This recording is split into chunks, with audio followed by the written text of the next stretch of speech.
Heads up people, I'm going to be at the last ever BronyCon in Baltimore from August the 1st to the 4th. I'll be repping for Team KP while also trying to enjoy myself and not get overwhelmed by 4 days of goddamn HorseCon. So if you see me around the Baltimore Convention Center or the city during that time in fact, don't be afraid to say hi. And with that out of the way, let's get on to the video.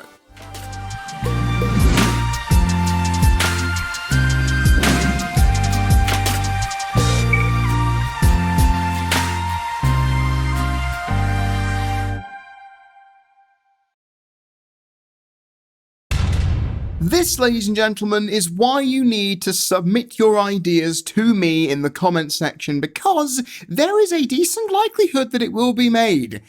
Eventually. Love is apparently the strongest magic friendship has to offer, yet rarely do we ever actually see properly consolidated relationships in Friendship is Magic. Now, sure, in the early days of the show, that was definitely the case, which has led to the shipping community becoming one of the strongest and most bountiful in modern pop culture. Mostly because the show doesn't want to push romance on its impressionable young target audience and pay for the consequences that will come from it.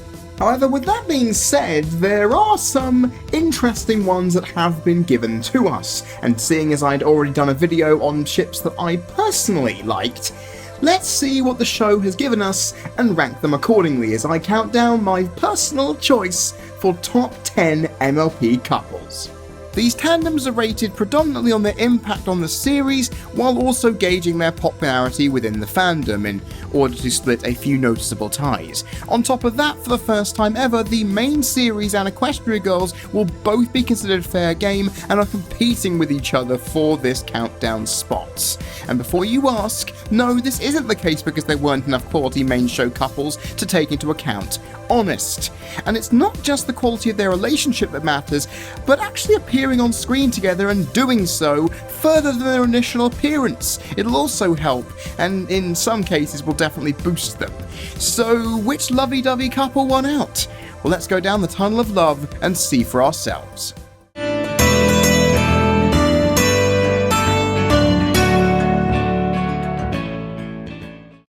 Kicking off this list is a heavy choice, one of the most recent to have graced our screens, and unlike most in the show, their appearance is wholly centered around the fractures and problems that a blooming relationship can have. And, well, it isn't done with any form of barriers, because everything you see, everything that they go through, is on full display. Quibble Pants and Clear Sky, voiced by Patton Oswalt and Meredith Salinger, are the example, a damn good one of that, of real life blending with a medium to create something heartwarming, engrossing and positive, giving us an animated couple who reflect their voice actors' real life struggles with sincerity and honesty to make something truly groundbreaking. You can really see that in Quibble Pants' attempts to win affection of Clear Sky's daughter Windy Spirit and her reactions to them, that everything you see has truth to it, that the pain that both Oswalt and Salinger went through incorporating each other into Oswalt's daughter's life and hers in perspective is not a stranger and is as clear as day to see, making the characters they play both endearing and inspiring in equal measure. They're memorable in the best way, and their lone appearance stands out. Now sure, I could have used Scootaloo's parents and her lesbian aunts for this spot due to how new they are and given the history of the show what impact they held in such a short space of time, but they don't carry the weight that hits you right off the bat as these two do. That and a bit of variance from the norm is always appreciated, because unlike most couples that MLP has, their relationship is still a work in progress.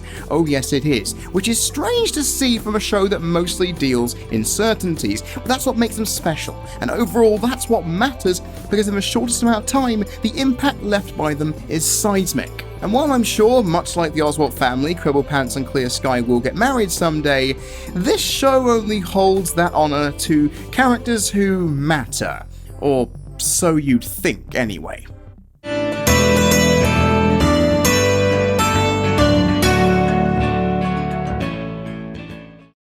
Given its significance as a narrative, conflict, and character development plot device, romance is rarely ever used to be the sole reason for a character's existence.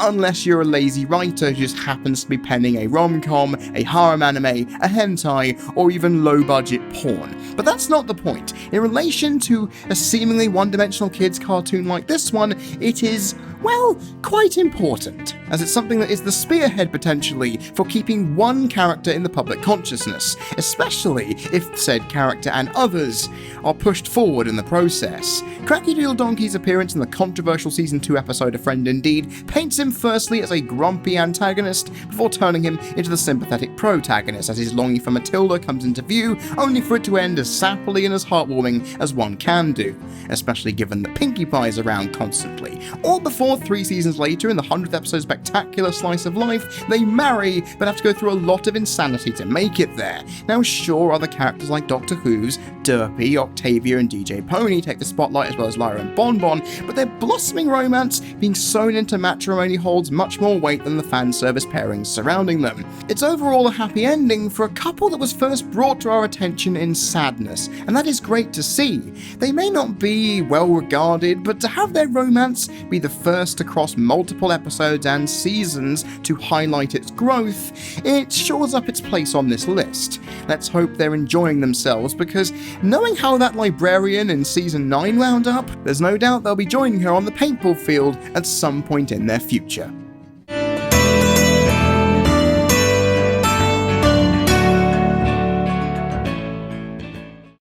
There is always a genesis to every aspect of life. The universe had the Big Bang, television had John Logie Baird, and MLP, well, its couplings have Mr. and Mrs. Cake to thank for their existence. These two bakers were the first acknowledged on-screen tandem, they were the first to give birth to offspring, and were the first to feature the result of such as an episode plotline. They've been in the background but making waves needed to ensure that they are kept in your memories regardless of whether you were aware of them in the first place or not, and when they are inserted into a story, their kind and reassured demeanour works to entertain in whatever way possible. Now sure, their kids may be temperamental and uncontrollable bastards, but their calm yet overworked temperament and their dedication to their relationship and their craft is rarely touched. Sure, they're not the most active or prominent out there, which explains their lower placing on this list, but I'll be damned if I don't give the respect they deserve to them. You may have forgotten about them, but without these two, we wouldn't have a template for the rest to follow now, would we?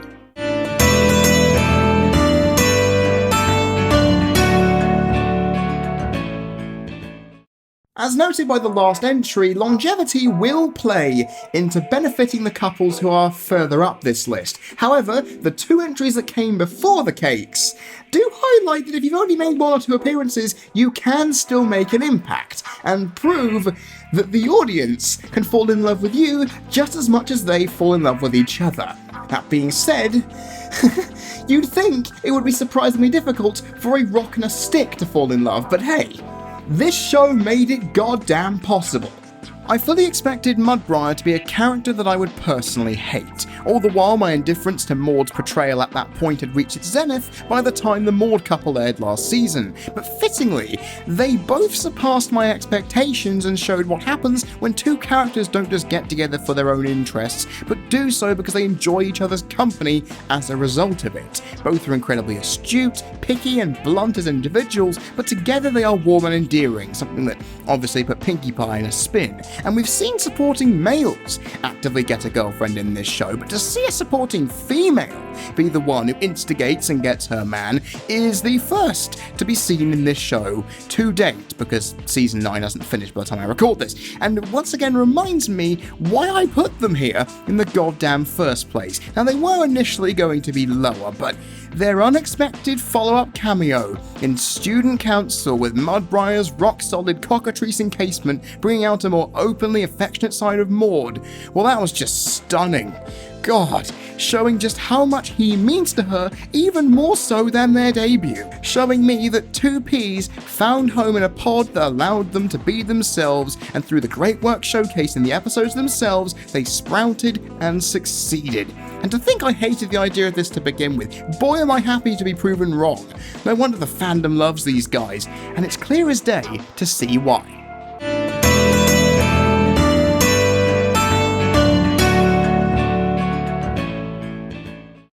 Legend of Everfree was and still is my favourite of the Equestria Girls films and specials, predominantly due to the good story, character writing and musical numbers of course, but also due to the relationship that sprouted within it.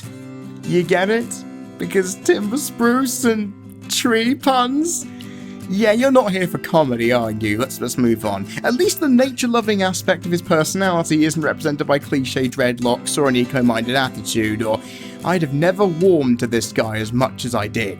From the moment these two bumped into each other, their romance blossomed, and my love for the pairing just grew from there. I mean, Sideswipe was already adorable enough, and then this happens, and I'm just... it's so damn cute! Get a hold of yourself, Fred, it's just a fictional pairing, it ain't even your favourite ship. Anyway, the movie sets things up whilst the shorts and further specials cemented this awkward lovey-dovey relationship as a major plot element for the characters that has actually grown over time rather than being left to be squandered and be beaten to death with a stick. It's important for the characters, yes, but the restraint shown by the Equestria Girls writers to use the specials to showcase more of Sideswipe as a well-rounded personality rather than make Timber Spruce vital to her existence is pivotal in putting this pairing as high up as I am going to, even though Timber Spruce is literally there to do exactly what this is, meaning it makes the argument moot and pointless in its own right. You can't win them all. Anyway, it shows what happens when care is applied to make stuff like this work, and warms the heart, making you happy that they show off the awkward reality of young love with all the subtlety of a slammed fist on a table. Then again, sometimes that's all you need to highlight just how good what you have is. Which is true, especially as every time I see these two, I squeal with excitement louder than any man rightfully should. Their minimal appearances do cost them, but the impact of their first means that it does more than enough to secure this spot without any real consequence.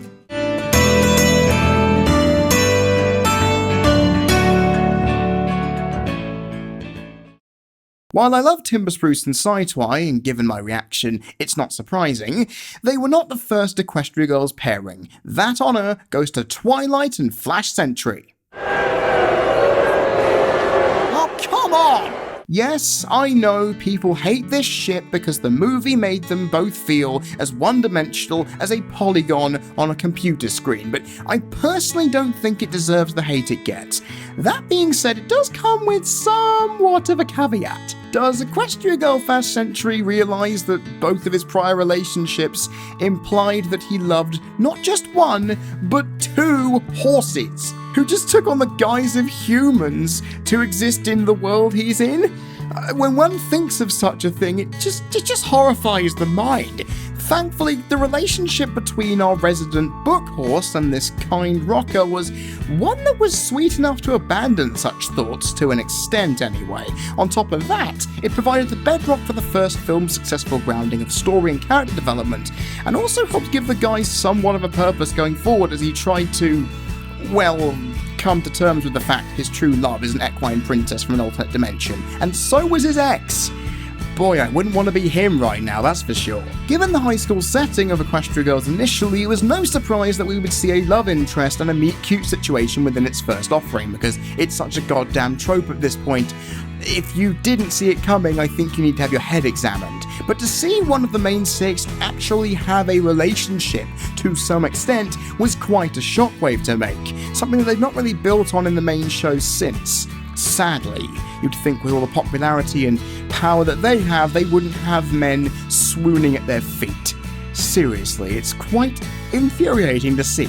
Anyway, this one grew naturally and wasn't laced with any negative vitriol. You felt like these two were the fit as perfect as a lost shoe on the foot. If you get that reference, well done to ya. Too bad it wasn't meant to be, but I'm thankful that the subsequent films and Sunset Shimmer's reconciliation with her ex helped him come to terms with that. And if it weren't for the events of Friendship Games, it might have grown into something more. Then again, we did see a very subtle pony nod to it, implying that it could have happened in the main show if it was given any indication that it was possible, but the fact it didn't, again, is quite disheartening, as it actually did have potential to go somewhere, but fan hatred rings powerful in all this.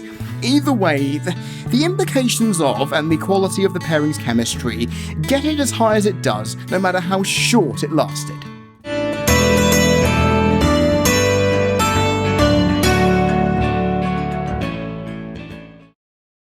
Big Macintosh, you really are quite the stallion, aren't you? Due to being pretty much the only major male character of age for the longest time, many shipped you, and the show caught on to this potential by using a CMC-curated love poison to have him swoon cheerily in Season 2 before giving subtle yet notable hints of a chemistry between Marble Pie in Season 5. Beautiful, and many in the fandom took that ship to heart, creating a multitude of fan art. Hey, that rhymes. However, being the lone bachelor of age represented in this show was bound to reap something sooner or later. And lo and behold, 2 seasons afterwards, all the Marble Max shippers' dreams died a tragic death. As for the canon of this show, Sugarbelle entered the fray and swooned him. Oh, how beautiful indeed.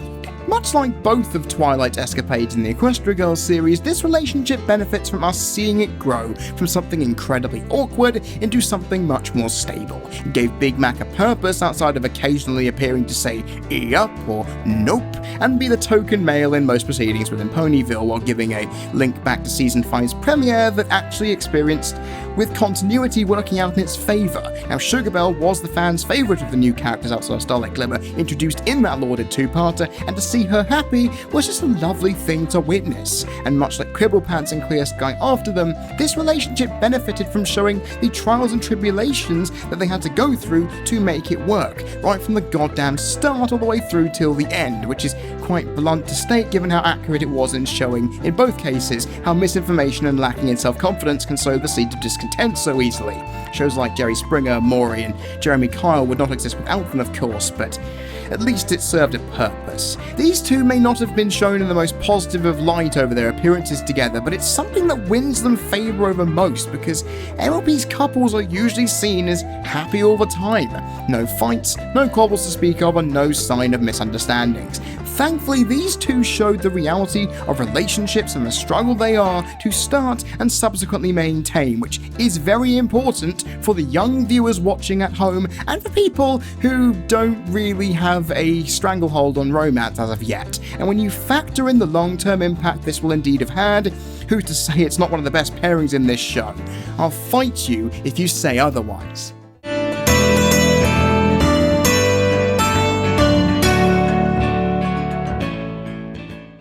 The parents of our main 6 cast are ones that are rarely given much time, and it annoys me just how that comes across in the show. Why have only fleeting glimpses of those who helped produce our principal cast and make them who they are today? They could have been interesting, but alas, most of the time they just aren't. Mr. and Mrs. Shy are pre-assertive Fluttershy, with no depth or first names. Their designs are nice, but they're bland enough to make watching paint dry enjoyable. Twilight Velvet and Nightlight only have Once Upon a Zeppelin to their name properly, where Princess Bookhorse's mother showed her non-reserved side and her dad just amusingly went along with it, which is fun. Rarity and Sweetie Belle's parents only showed up briefly and, well, were gone just as fast, making me wonder how Rarity became what she ended up becoming around them, because they don't sing class now, do they? Cloudy Quartz and Igneous Rock Pie are basically the American Gothic couple made into reality, and that's all I need to say regarding their one-dimensional portrayal.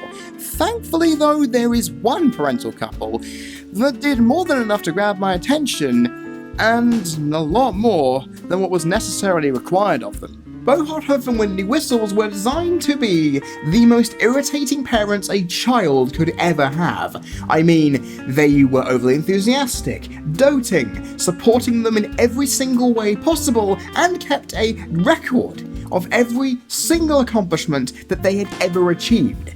I mean, can you imagine if they had 3 or 4 kids? Good lord, their rooms may be cluttered beyond all sense that even a hoarder wouldn't go into them. Wait a minute. Looking at all of those characteristics and personality traits, that sounds amazing. Is that really a bad thing?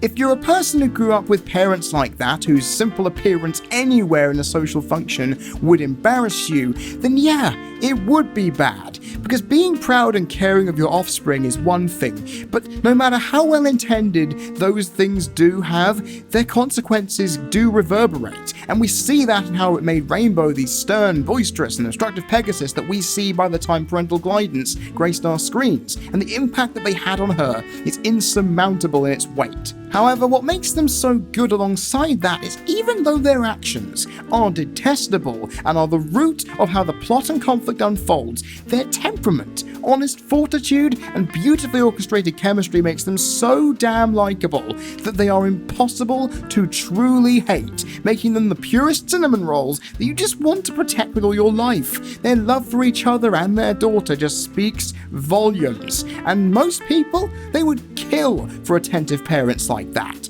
no matter how absorbing and stressful they would be in consequence as a result of it. Their actions come from a good place, and while that wasn't reflected by their daughter, they surely hit the viewers hard, making them beloved almost instantly. And on top of that, they rewarded us with an episode that stands up as the best Rainbow Dash-centered escapade out there. It's lovely to see at least one of the main cast got good treatment regarding their parents, and I, as well as the rest of the fandom, could not have asked for better.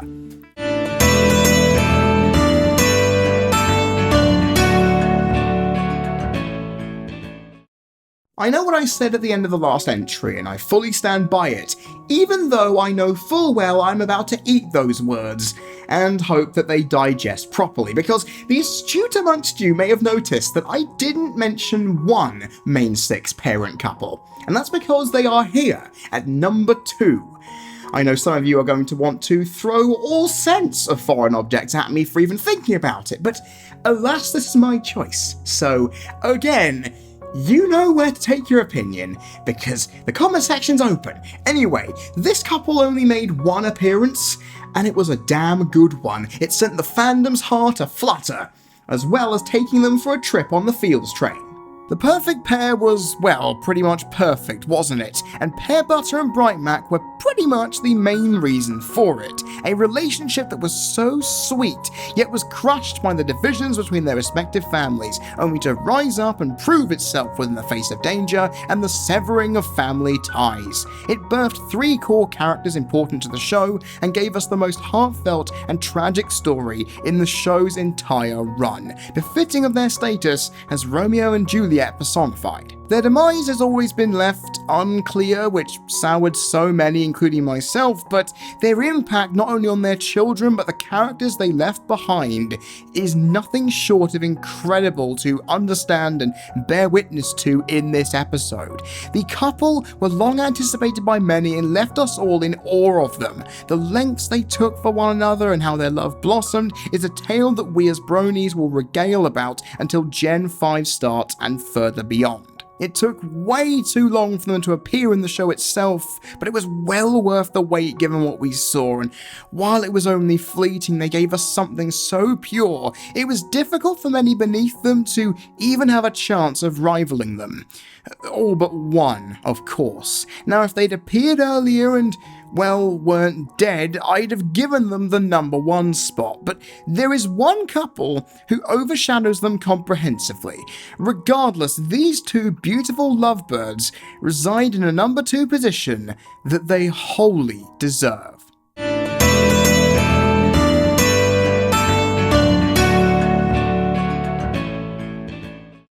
We've reached our number 1 spot, and it should come as no surprise to anyone as they're the premier couple of the show's entire run. It's so obvious that I'm sure you'd have figured it out by this point. Ladies and gentlemen, it is of course Firebrand and Aramau. Yes, aren't they just the best? Now, they may not be show canon, but they're the highest profile fandom couple that I can actually think of, so I had to give them a small mention here. Not to forget that their proposal at Crystal Mountain PonyCon last year was just so sweet, and to have it blessed by Nicole Oliver, Celestia herself, was just the icing of the cake. I wish you both nothing but happiness together. And with that out of the way, let's go on to the real choice. In all seriousness, you should be able to state with absolute confidence who the number 1 tandem is. If you still haven't figured it out, here's the answer. They were on the thumbnail from the damn start, because channels like Watch Mojo and What Culture and a million of other countdown channels out there will always stick a massive spoiler, most likely the number 1 pick, on the goddamn thumbnail. So if you did manage to figure it out through that clue, fantastic, you know exactly how YouTube metrics and analytics work. well done to you. Anyway, there should be no doubt as to why these two are number one, because there is no couple in the goddamn universe who can stake a claim to this spot, knowing the immense power, impact, and popularity that royals can provide.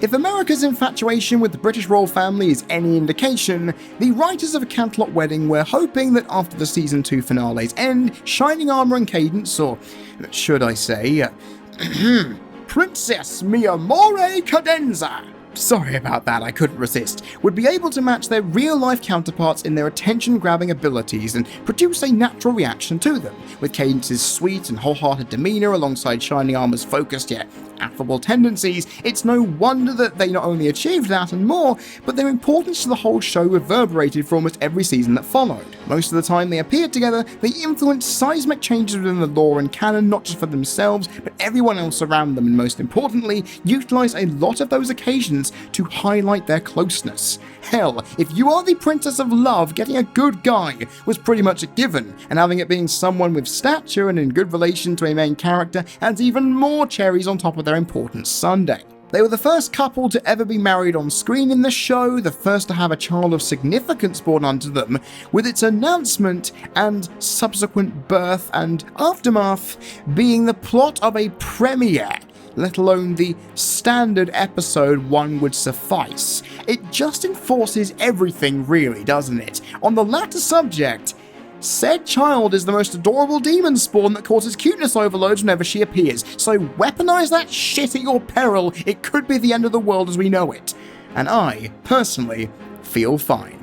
Longevity over the 7 seasons that have followed from their initial showcase has ensured that we never forgot these two, because we weren't really given a chance, and their relationship's consistency and growth further solidified themselves as the standard bearer that the others in this list before and since had to follow behind, because royals had to set a good example for their subjects, and boy, did these two do that. And no matter what opinion you or I have over their individual characters, together they are love personified and the reason that they are the top dogs in the Mlp Couples Kennel Club.